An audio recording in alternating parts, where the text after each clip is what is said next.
પાણી એનું એ જ હોય છે, પણ એનું બૂંદ જો સાગરમાં જાય છે તો ખારું બની જાય છે, નદીમાં જાય છે મીઠું બની જાય છે, ધૂળમાં જાય છે કીચડ બની જાય છે, સર્પના મુખમાં જાય છે ઝેર બની જાય છે, અને સ્વાતિ નક્ષત્રમાં કોક છીપમાં જાય છે તો મોતી બની જાય છે.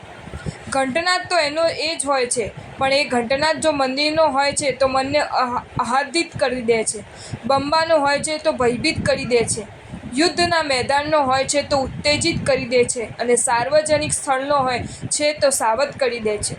આ ઘંટનાદ એક મહત્ત્વની વાત તરફ ઇશારો કરતાં એટલું જ કહે છે કે દોસ્ત, તારા મોઢામાંથી નીકળતો પ્રત્યેક શબ્દ એ મારું જ પ્રતિનિધિત્વ ધરાવી રહ્યો છે. એ સતત યાદ રાખજે. એ શબ્દમાં સામાને ભયભીત કરી દેવાની પણ તાકાત છે, આહ્લાદિત કરી દેવાની પણ તાકાત છે, ઉત્તેજિત કરી દેવાની પણ તાકાત છે, તો સાવધ કરી દેવાની પણ તાકાત છે.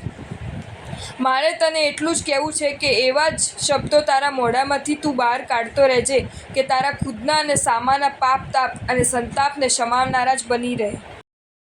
જો તમને આ વિડીયો ગમ્યો હોય તો આ વિડીયોને લાઈક કરો અને મારી ચેનલ જૈન ફેક્ટ્સ એન્ડ સ્ટોરીઝને સબસ્ક્રાઈબ કરો. ધન્યવાદ.